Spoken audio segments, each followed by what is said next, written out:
The galaxy's elite hunters arrived. Earth sent her, and she pursued them. The stars above Earth were quiet that night. The kind of quiet that felt wrong. No one on the surface noticed it at first. People were going about their lives, sleeping, working, arguing about small things that felt important. The cities glowed. The oceans moved. Earth breathed the way it always had, slow and steady, completely unaware that something was watching it from very far above. 3 vessels dropped out of faster-than-light travel at the edge of the solar system. They moved without sound, without heat signatures, and without any signal that human technology could pick up easily. They were long and dark, shaped like the bones of something that had never been alive. Their hulls were coated in a material that drank light instead of reflecting it. If you were standing on the moon and looking up at the right angle, you might have seen a shimmer, just a small one, like the air itself was moving wrong. But no one was standing on the moon that night. The Vorath had arrived. They were not a race. They were a coalition, a collection of hunters from 12 different species across the galaxy, bound together not by blood or culture, but by reputation and money. They were the best at what they did.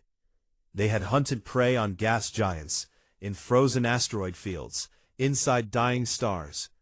They had chased marks across 7 star systems and never once come back empty. Other hunter groups feared them. Governments paid them enormous sums to do jobs that armies couldn't finish quietly. Their name, in 4 different galactic languages, translated roughly to the same thing: the ones who always find you. Their target was a human, a small, soft, slow-moving human named Dr. Kang Junho. Junho was not a soldier. He was not dangerous in any physical way.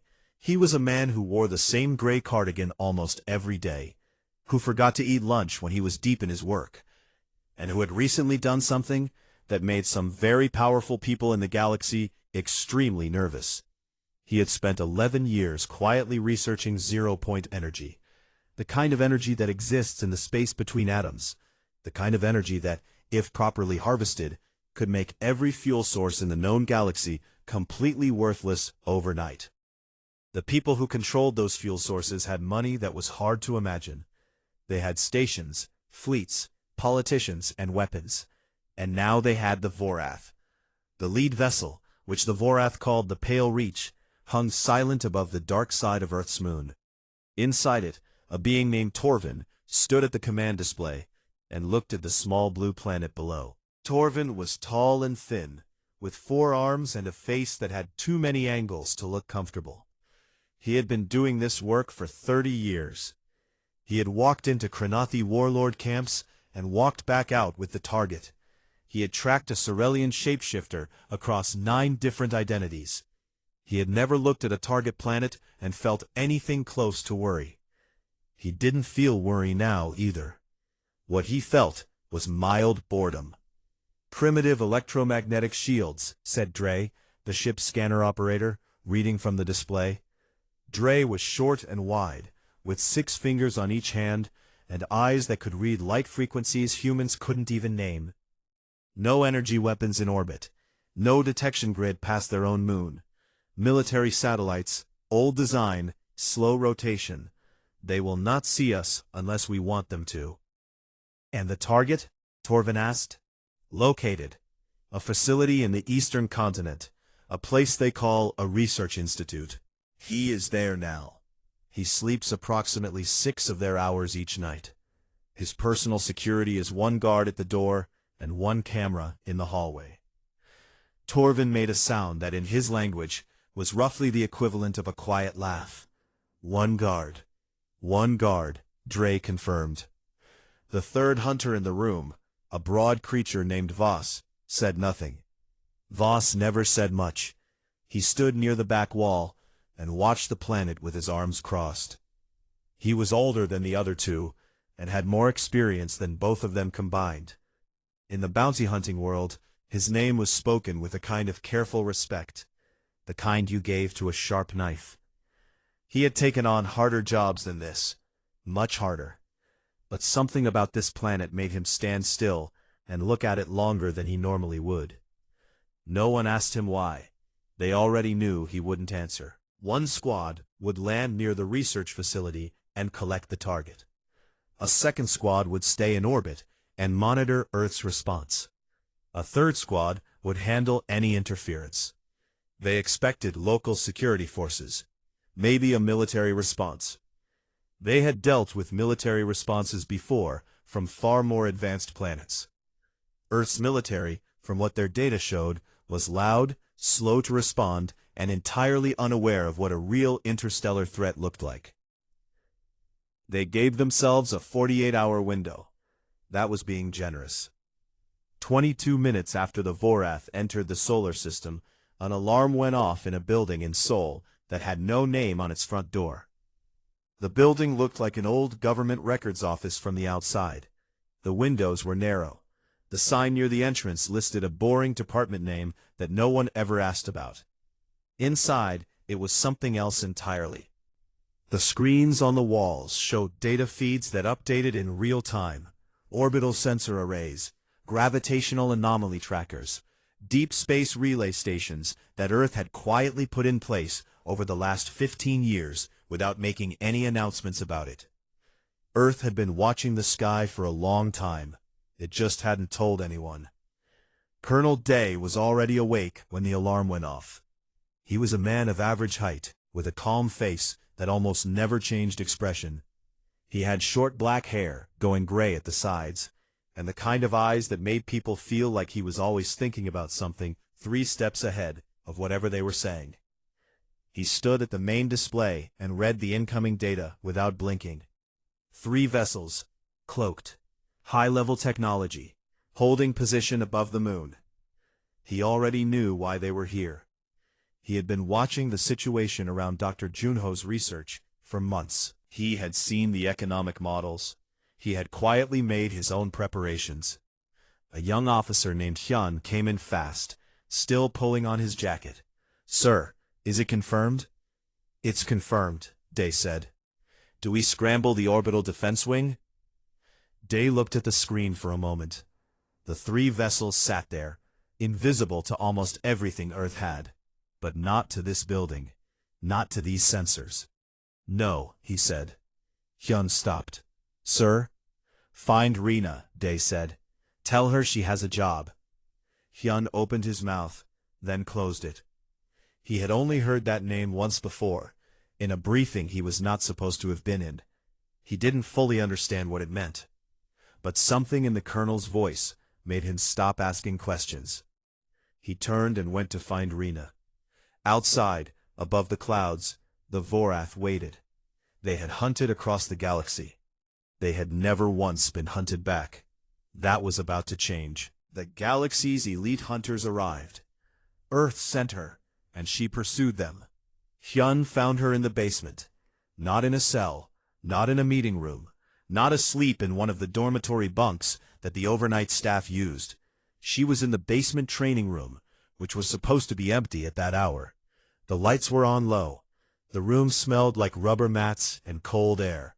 And there she was, standing completely still in the center of the floor, eyes open, not doing anything that looked like training at all.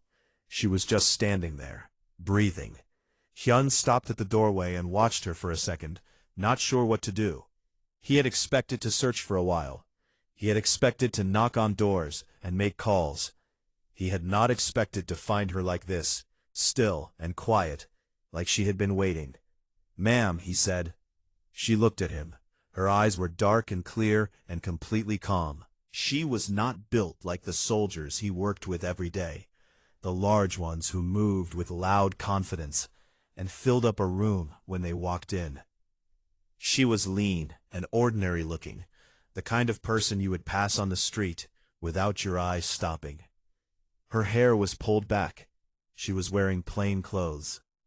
There was nothing about her appearance that said anything at all about what she was. That, he would later understand, was entirely the point. "Colonel Day?" she asked. "He wants to see you," Hyun said, "right now." She nodded once, picked up a small jacket from the bench near the wall, and walked past him into the hallway. She didn't ask what it was about. She didn't ask if it was urgent. She just walked. Hyun followed, feeling, for a reason he couldn't name, like he was the one being led. No title attached to it in official records. Just the name, a file number, and a classification level that Hyun had never seen on any other person in the building. She was 34 years old. She had been born in Busan, in a small neighborhood close to the water. The second child of a woman who taught school and a man who repaired boats. She had been an ordinary child in every visible way. She did well in school. She ran track. She read a lot. She was polite to adults and quiet in groups, and had a habit of watching people more than she talked to them. At 18, she tested into the National Intelligence Program. At 19, she was flagged by a recruiter whose own name appeared nowhere in public records. At 20, she entered something called the Apex Pursuit Program, a division so deep inside Earth's defense structure that most generals in the regular military didn't know it existed, and the ones who had heard rumors about it were strongly encouraged not to ask questions. The Apex Pursuit Program had one purpose. It did not build weapons. It did not train soldiers in the traditional way. It identified people, rare, specific kinds of people, who had a natural ability to think like whatever they were chasing. People who could read a situation the way a chess player reads a board, not just for what was there now, but for what was coming in 6 moves. People who could sit with uncertainty and not panic. People who understood that the most dangerous thing in any hunt was not the weapon you carried, but the moment the other side stopped being afraid of you and started being afraid of something else. The program had produced 11 operatives in 15 years. Most of them worked in purely human contexts, tracking criminal networks, handling situations that governments couldn't acknowledge. 2 of them had been involved in early contact scenarios with alien species, back when Earth was just beginning to understand it was not alone, and was very quickly learning that being not alone came with complications. Rena was considered the best of the 11. She had been in the program for 14 years. In that time, she had run 23 operations. She had never failed to complete one. She had done it without large teams, without heavy equipment, and without making a lot of noise. Her method, if you could call it that, was not aggressive. She didn't chase things down and overpower them. She watched. She learned. She found the exact point where something was vulnerable, and she pressed on it. Quietly, precisely, and at the exact right moment. One of her early trainers had written in an evaluation, "She does not pursue targets the way a predator pursues prey. She pursues them the way time pursues everything, patient, inevitable, and completely without mercy when it arrives." The trainer had meant it as a high compliment. Rena had read the evaluation and not reacted to it, one way or the other. Colonel Day gave her the briefing in under 3 minutes. 3 vessels, cloaked above the moon. Vorath Coalition. He said the name like he had been saying it for a while, which he had. Their target was Dr. Junho. Their plan was extraction within 48 hours. Earth's official defense response would be kept on standby, visible enough to look like a normal alert, quiet enough to not provoke anything before they understood the full shape of the situation. And Rena would go up. He said it simply, like it was an ordinary assignment. She listened without interrupting. She stood in front of his desk with her jacket over one arm and looked at the data display on the wall. The 3 blinking shapes above the moon, the orbital paths, the estimated crew counts on each vessel. "How many total?" she asked. "Estimate between 40 and 60 individuals across all 3 ships," Day said. "Mix of species, all experienced. Vorath operates in squads of 4 to 6. They'll likely send 1 squad to the surface for the pickup, and keep the rest in reserve. And Dr. Junho has been quietly moved to a secondary location. He doesn't know about any of this. We told him it was a routine security rotation. He went back to his notes within 10 minutes. Day paused. He's fine. Rena looked at the display for another moment. I'll need a light runner. The fast one, not the standard issue. Already prepped. And the micro-drone kit. The full set. In the ship. She nodded. She picked up the data slate from his desk, looked at it briefly, and set it back down. I'll read the rest in transit. Day watched her. He had worked with Rena for 6 years. He had sent her into situations that made his stomach tighten, just reading the reports afterward. He had never once seen her look afraid. He wasn't sure if that was a comforting thing or a strange one. Sometimes it was both. The Vorath have a strong reputation, he said. Not as a warning, just as information. So does Earth, she said. They just don't know it yet. She turned and walked out of the office. Day sat down in his chair and looked at the display. The 3 blinking shapes, patient and still, above the moon. He thought about all the things those ships didn't know. All the things they couldn't have found in any database. Because Earth didn't put everything in databases. Young Hyun appeared in the doorway. Should I arrange an escort team, sir? A backup unit, maybe? Day shook his head slowly. No. Just her? Just her. Hyun looked uncertain. Day understood. You had to see her work once, before the uncertainty went away. He had seen it 3 times. The uncertainty was long gone. Go get some coffee, Day said. This is going to take a few days. 2 floors below, in the vehicle bay, Rena was already running systems checks on the light runner. She worked quickly and quietly, her hands moving over the controls with the ease of someone who had done it 100 times. She wasn't thinking about the Vorath's reputation. She wasn't thinking about the numbers, 40 to 60 opponents, 3 warships, an asteroid belt full of places to hide. She was thinking about the gap between what they expected and what they were going to get. That gap was where she lived. The galaxy's elite hunters arrived. Earth sent her, and she pursued them. The light runner left Earth's atmosphere quietly, running cold. No active engine emissions, no radio signals, no electronic fingerprint that a scan would catch easily. It looked from the outside like a small piece of debris, a rock, a chunk of old satellite, nothing worth looking at. Rena sat in the single pilot seat and watched the planet shrink behind her through the rear display. The stars came up around her, sharp and still. She had been in space before, several times, but it always took a breath or two to adjust. Not because of fear, because of scale. Space had a weight to it that no one fully described correctly. It pressed on you in a way that had nothing to do with gravity. She took those 2 breaths and then went back to work. The data slate had everything Day's team had compiled on the Vorath. Known operational patterns, species breakdown, preferred tactics, recorded hunt histories. She read through it the way she read everything, quickly, without rushing, pulling out the parts that mattered and letting the rest slide past. She built a picture in her head. Not of enemies. She didn't think in those terms, not yet. She built a picture of habits, of how they moved, of what they expected, of where confidence became a problem. The Vorath were exceptional hunters. That was real, and she didn't dismiss it. But exceptional hunters had something in common with all other exceptional hunters, across every species she had ever studied. They trusted their model. They had a picture in their head of how a hunt went, built from years of experience.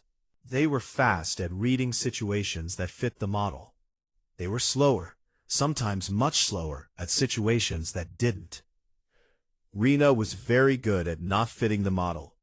She cut the engine down to minimum and let the light runner drift, picking up the natural orbital path of a piece of space rock moving toward the asteroid belt. The Vorath vessels were behind the moon now, according to her passive sensors.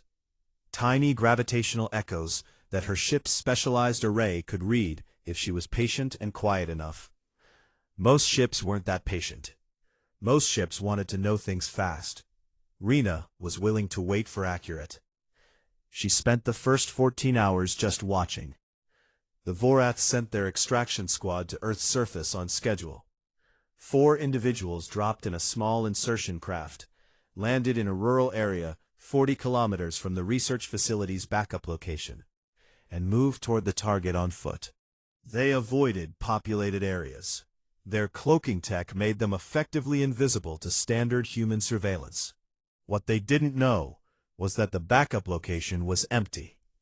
Dr. Junho had been moved again, this time to a facility that didn't exist on any map the Vorath's contact network would have access to. He was currently eating instant noodles and complaining mildly about the quality of the internet connection to a very patient security officer named Bo, who nodded and said nothing and kept one eye on the door. The extraction squad found an empty room and a cold coffee mug. Back on the Pale Reach, Torvin received the report and went very still for a moment. Then he told the squad to hold their position and started reviewing the intelligence. The data was not wrong. It couldn't be wrong. They had paid a significant sum for it, and it had come from a source that had never failed them before. The human was supposed to be there. Clearly he had been moved, which meant someone on the human side had noticed the Vorath's arrival, which was not supposed to be possible. He filed that away and started making adjustments. He did not yet consider the possibility that making adjustments was exactly what someone wanted him to do. Rena made her first move on the second day. She had positioned the Light Runner in the shadow of a mid-sized asteroid, running entirely on passive systems, invisible to everything the Vorath were scanning for. She had spent those hours learning the patrol rhythm of their second vessel, the one they called the Keth, a mid-range combat ship that was handling the orbital monitoring.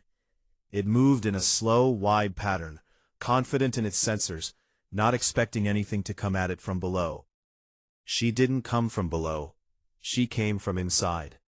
Not the ship itself, she wasn't that close yet. She came from inside their communication range. Her drone kit had 12 units, each one smaller than a human thumbnail. She released 3 of them, pushing them out on microbursts of compressed air. No engine signature, no heat, and let them drift toward the Keth on the natural path of the debris field around them. It took 9 hours for the drones to reach the ship. She spent those 9 hours sleeping, eating, and reviewing Vorath biology notes. Dre's species, she had identified him from the crew manifest her sensors had slowly reconstructed, had a sensory range that was stronger than a human's in the electromagnetic spectrum, but had a specific gap in the frequency band her drones used to communicate. It was an old gap, one that the Vorath's technology had identified years ago as a low-risk frequency band. They had never patched it because nothing had ever used it against them. Rena had found that detail in a technical document from a Galactic Concord equipment survey, buried in data that Day's team had been collecting for years. She had read it at 3 a.m. 2 nights ago and written a small note to herself. The note said, "Useful." When the drones attached to the Keth's hull, she had eyes on the ship's fuel distribution system. Not the main tanks. She wasn't interested in destroying anything. Not yet. She was interested in one specific valve, a pressure regulator in the secondary fuel line that fed the Keth's maneuvering thrusters. The valve was mechanical, older design, reliable under normal conditions. One of the drones carried a microfilament cutter no thicker than a human hair. She waited until the Keth was at the far end of its patrol arc, as far from the other 2 ships as it would get on its own schedule.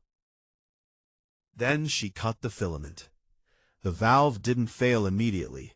That was the point. It held, then it held a little less.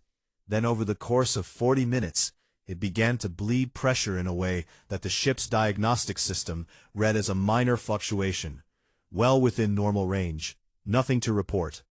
By the time the Keth completed another full patrol arc, its maneuvering capability was down to about 60%. It didn't know that. Its computers still showed green across the board.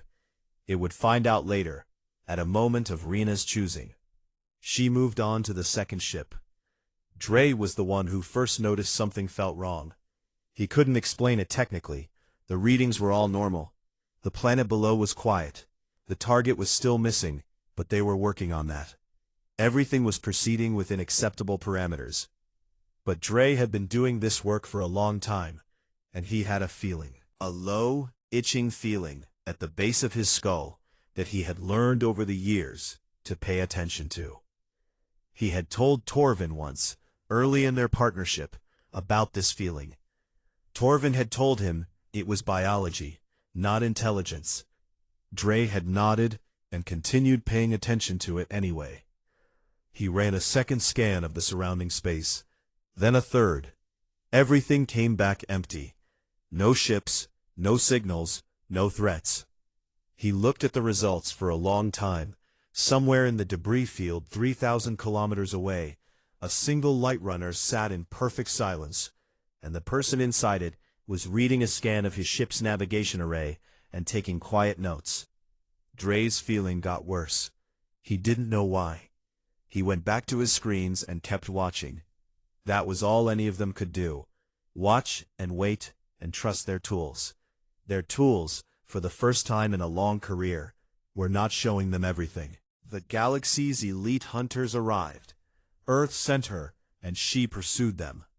By the third day, the Vorath knew something was wrong. They didn't know what. That was the problem. All their instruments were showing normal readings. The planet below was running its usual patterns. Military satellites in slow rotation. Electromagnetic signals in the usual frequencies. No sign of an active defense mobilization. Whatever response Earth was going to make hadn't shown itself yet. On paper, the situation was under control. The extraction squad was still on the surface. The second squad was doing a wider sweep of the backup facilities surrounding region. The third squad was on standby aboard the Pale Reach. And yet, things kept going slightly wrong. The Keth discovered its maneuvering thruster issue during what should have been a simple repositioning burn. The ship lurched, corrected, and the pilot ran a diagnostic that finally caught what the automated system had been quietly missing for 18 hours. 63% thruster capacity. The valve was gone. Not corroded, not failed from normal wear. Cut. Something had cut it. Torvin listened to the report with his forearms crossed and said nothing for a full minute. Then Voss, standing at the back of the room as he always did, said quietly, "Check the third ship's navigation array." Torvin looked at him. "Why?" "Because if I were doing this, I would have touched the navigation array too." They checked the third ship, its navigation array, specifically the long-range orientation sensor, the one that let the vessel locate itself accurately during high-speed transit, had been cycling on a subtly wrong frequency for an indeterminate period.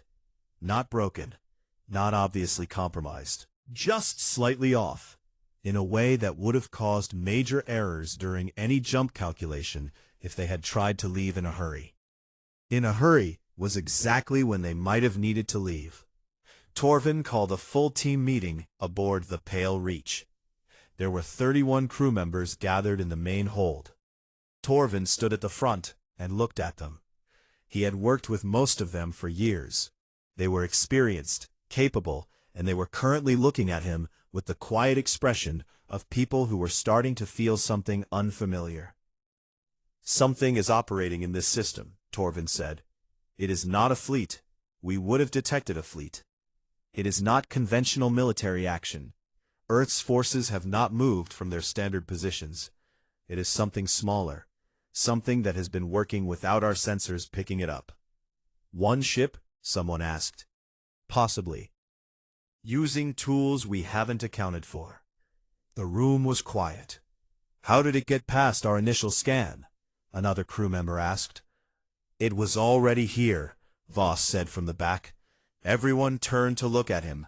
He was leaning against the wall with his arms still crossed, looking at the floor. "Or it moved up before we established the patrol grid. It's been in the debris field this whole time." "We scanned the debris field," Dre said. "Not for something that wasn't emitting anything," Voss said. "We scanned for signals, for heat, for engine output. Something running completely cold in the middle of a rock field. We'd have to almost fly into it to see it." The room went quieter. Torvin made a decision. We reclassify this operation. The target is secondary for now. Find whatever is in that debris field. Full active scanning. Every ship. We sweep it until we have it. He turned to the display and pulled up the Vorath's internal classification system. He found the threat rating scale. It went from Class 1, meaning trivial, to Class 9, meaning catastrophic. He had never in 30 years assigned anything above Class 6 to a single operative or vessel. He assigned this a Class 9. Someone in the back of the room made a sound. Not quite a laugh, but close. Torvin turned and looked at who it was. The crew member went silent. No one else made any sound. Class 9, Torvin repeated, calmly. This is not an overreaction. Something is out there. It has touched 2 of our ships without us knowing. It has kept itself invisible for 3 days. We do not know its capabilities. We do not know its intentions. We treat it as the highest possible threat until we understand it. Voss said nothing, but the corner of his mouth moved slightly. Not a smile exactly, but something close to it. Something that looked almost like recognition. Back on Earth, in the unnamed building in Seoul, Colonel Day was watching the Vorath's activity shift on his display. The active scans had started 20 minutes ago. He had expected this, roughly on the timetable he had worked out. He pressed a button and sent a short encrypted pulse toward the debris field. 1 pulse, a specific pattern. 2 minutes later, a return pulse came back. Same pattern, reversed. Confirmation received. Hyun was at the secondary console nearby. She knows they're scanning? She knew before they started, Day said. Hyun looked at the display, where the 3 Vorath ships were now moving in a slow, coordinated sweep pattern. They reclassified her as Class 9. Day raised an eyebrow. He looked genuinely pleased for a moment, a rare thing on his face. Class 9, he said quietly, mostly to himself. That's new. Is that good? It means they've stopped thinking about the target. They're thinking about her now. That's exactly where she wants them. Hyun sat with that for a moment. So, the plan is working? The plan is working, Day said. He looked at the display again. The question is what she does next. He didn't say it with worry. He said it the way you talk about something you're genuinely curious about. The way you watch a chess game played by someone much better than you, not to predict the moves, but just to see what they are. Rena had already moved the Light Runner twice since the active scanning started. She had anticipated it. When Vorath's ships went to full active scanning, they used a rotating pulse pattern, wide, then narrow, then wide again, in a cycle that had a small gap of approximately 40 seconds between the narrow phase and the next wide pulse. It was a gap in their standard pattern, built in to allow their own sensors time to reset. In most hunting scenarios, the gap didn't matter. There was nothing sophisticated enough to use it. She used it. Every time the narrow phase ended, she moved the ship slightly. Not far, not fast, just enough to stay in the dead zone created by the asteroid she was sheltering behind. When the wide pulse came, she was still behind the rock. When the narrow pulse swept through, she had already moved to the next position. It was like stepping between raindrops. Not easy, not automatic. It required constant attention and a very precise understanding of a pattern that she had been studying for 2 days. But it worked. While she kept the ship invisible, her remaining 9 drones were doing their quiet work. 4 of them were now positioned at specific points around the pale reach, reading the ship's external sensor outputs and sending her a near real-time picture of what the Vorath were seeing. She knew the sweep pattern because she was reading their own sensors back to herself. 2 more drones had made contact with the extraction squad's communication relay on Earth's surface. She now knew where all 4 members of the squad were. They were still searching still looking for a target that wasn't where they expected. They were getting frustrated. She could read it in the frequency and length of their check-in reports, which were becoming more frequent and shorter. Frustrated hunters made errors. She was giving them time to make them. The last 3 drones were on their way to a specific location on the Pale Reach's hull, a point that she had identified in the technical schematics from the Concord database. The main communication relay junction, the place where all of the ship's outgoing messages to external contacts were routed. She didn't want to cut their communications. She wanted to read them. She wanted to know who they were working for, not because it changed her job, but because that information was the kind of thing that Day's team could use afterward, and Rena had a habit of bringing back more than she was asked for. She checked the drone positions, adjusted one slightly, and then leaned back in the pilot's seat and closed her eyes for 10 minutes. Not sleep, a rest, controlled stillness, the way she had been taught. Give the body what it needs, pull it back quickly, stay ready. When she opened her eyes, the drones had reached the relay junction. She started reading. 31 Vorath crew members were combing through a debris field looking for something they couldn't find, growing slowly more unsettled, the familiarity of their own model just beginning to crack. They were starting to feel what their targets usually felt. Voss, alone in his quarters, staring at the ceiling, felt it most clearly. He had been in this business long enough to know the shape of a bad hunt. He had felt it a few times before, not often, but enough. That feeling of the ground shifting quietly underfoot, of the picture in your head slowly not matching the thing in front of you. He made a decision, quietly, without telling anyone. He started studying the human. Not the target, the other one. The one that was out there in the dark. He pulled every piece of data the Vorath had on human biology, human history, human military capacity. He read for 3 hours straight. When he was finished, he sat still for a long moment. Then he sent a quiet message to Torvin. 4 words. Do not underestimate them. Torvin read it and did not reply. He didn't know yet what to do with it, but he kept it open on his screen, and he read it twice more before the night cycle ended. Outside, the debris field turned slowly in the dark, and somewhere inside it, a light runner sat in perfect silence, and the person inside it already knew about the message. The galaxy's elite hunters arrived. Earth sent her, and she pursued them. On the 4th day, Rena made her move. Not because the time felt right in some instinctive, dramatic way, because the data said it was right. Every variable she had been tracking had shifted into the position she needed. The extraction squad on the surface had pulled back to their insertion craft, tired, empty-handed, reporting that the target had been deliberately moved and the operation was likely compromised. The Keth was running on reduced thrust and had started pulling back toward the main group, out of caution. The 3rd ship's navigation array was still cycling wrong, which meant any emergency departure would require a manual recalibration of at least 40 minutes. And the Pale Reach, the lead ship, the one with Torvin and Voss and the majority of the Vorath crew, had spent the last 6 hours in one position, stationary, waiting for something. Waiting was a trap, when you were the one who had lost momentum. Rena knew this. The Vorath had lost momentum 2 days ago, even if they didn't fully feel it yet. She powered up the light runner for the first time in days. Not fully, just enough to move.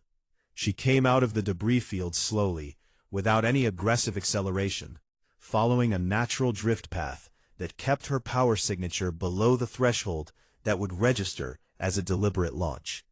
She moved toward the Pale Reach the way a piece of rock moves toward a gravity well. Slowly, calmly, like it was just physics. She was 400 kilometers away before their proximity alert went off. The alarm in the Pale Reach's command center was sharp and loud. Dre was at his station in under 3 seconds, reading the sudden contact on his display with wide eyes. "Single vessel," he reported, voice tight. "Bearing directly toward us. No weapons hot. No shielding active. It's just," he paused, "it's just flying at us." Torvin was beside him in moments. He looked at the display. The small contact was moving at a steady speed. No evasive action. No targeting signals. Just coming straight in. "Hail it," Torvin said. Dre sent the hail. The response came back in less than a second, audio only, in Galactic Standard, which the translation system rendered with a slight mechanical flatness. "Vorath Coalition vessels. This is Rena. I represent the people of Earth. I am requesting permission to board the Pale Reach for a direct conversation." The command center went completely silent. Torvin stared at the display. 31 crew members across 3 ships heard the transmission, because it had come in on the open channel, not a private frequency. The silence held for several seconds. Voss, standing at the back as always, looked at the display. Something in his face changed. Not surprise exactly. More like the expression of a person who has been waiting for something they knew was coming, and finally sees it arrive. "She is requesting permission," he said quietly. "Not to anyone in particular." "She is a single operative in a light craft," Dre said, still processing. "She has been operating in our system for 4 days invisibly, and now she is requesting permission to board." "Yes," Voss said, "she is." Torvin made a decision. Grant it. Rena docked without incident. She came aboard wearing her plain jacket, carrying her worn tactical pack, with no visible weapons, and the same expression she had worn walking out of the training room 4 days ago. The 4 Vorath crew members who met her in the docking bay were large, armed, and watching her with the careful tension of people who didn't know what to expect. She met each of their eyes briefly, acknowledged them with a small nod, and waited. They escorted her to the command center. Torvin was standing when she came in. He looked at her for a long moment, at this small, quiet, ordinary-looking human who had spent 4 days quietly taking apart his operation from the inside. And he said nothing at first.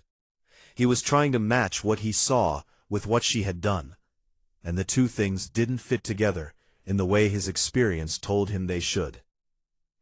She saved him the trouble of starting. "I know who hired you," she said. "I have the communication records from your external relay. I know the payment structure, the contact chain, and the name of the organization behind it." She set the data slate on the table between them. "It's all there." Torvin looked at the slate. He did not pick it up. "I'm not here to arrest you," Rena continued. "You haven't harmed anyone on Earth. The operation failed cleanly. What I want is a clear agreement. You leave this system, you return the contract fee to whoever paid you, and tell them the job is not completable, and you provide a statement to the Galactic Concord, confirming that Earth is under active defense." She paused. "In exchange, I don't send those communication records to every law enforcement body in the Galactic Concord, along with a detailed account of an unsanctioned incursion into the solar system, which falls under 3 separate Concord treaties that your coalition has signed." The room was very quiet. "You've already read our communications," Torvin said.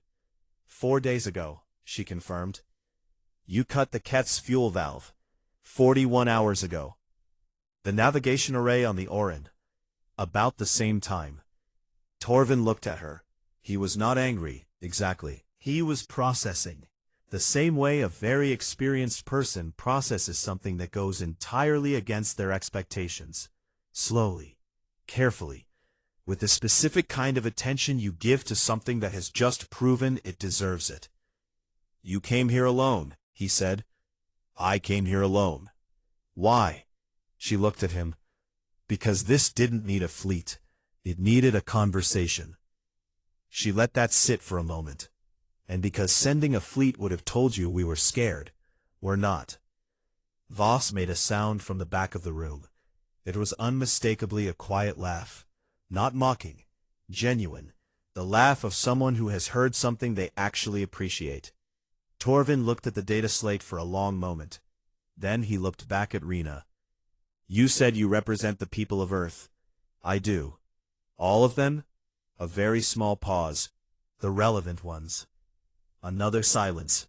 Then Torvin reached forward and picked up the data slate.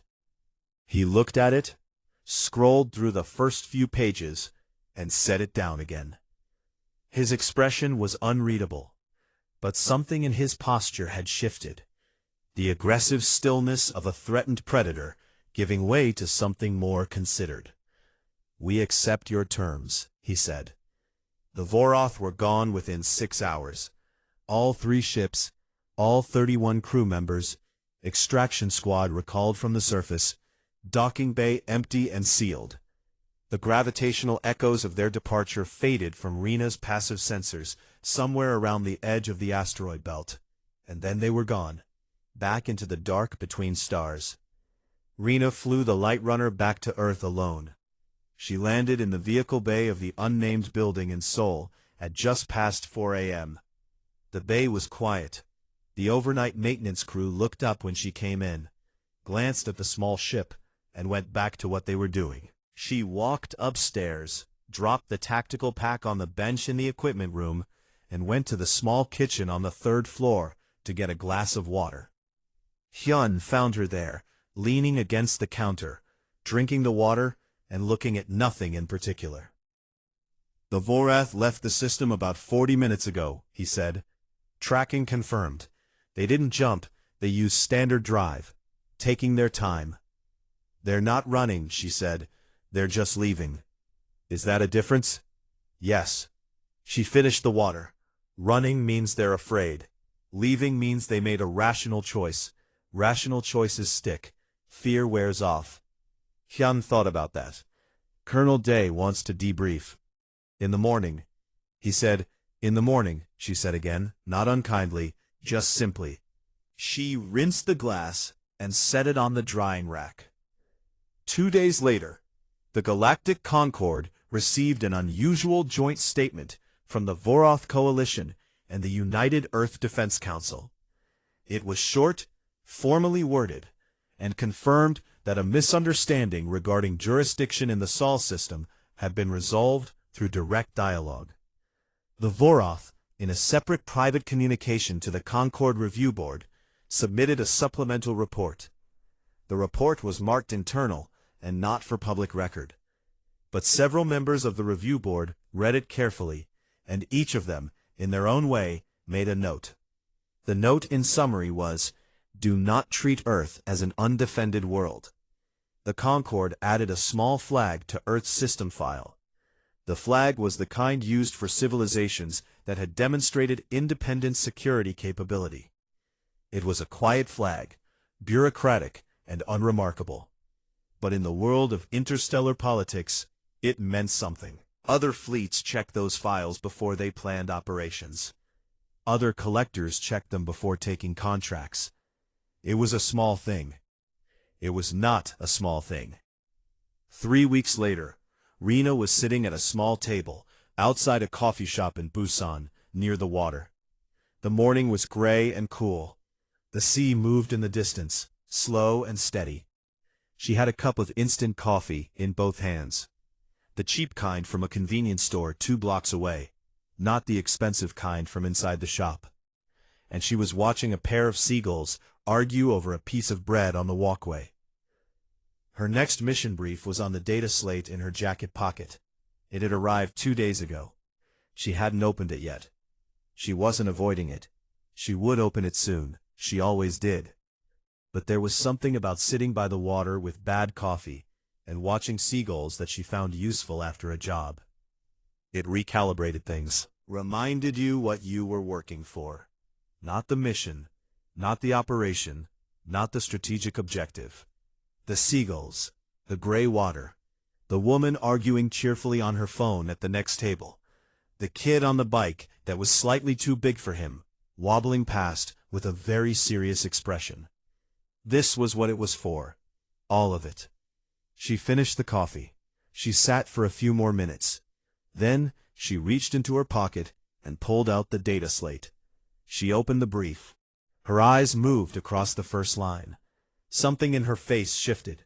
Not alarm, not excitement, just a quiet focus. The settling in of a person who has just understood the shape of the next problem, and is already, without thinking about it, beginning to think. She set the coffee cup down and kept reading. Above the clouds, the sky was clear and wide, and full of stars that most people on the street didn't look at. The galaxy went on in every direction, enormous and old and complicated, full of things that didn't yet know what Earth was capable of. They would find out. They always found out.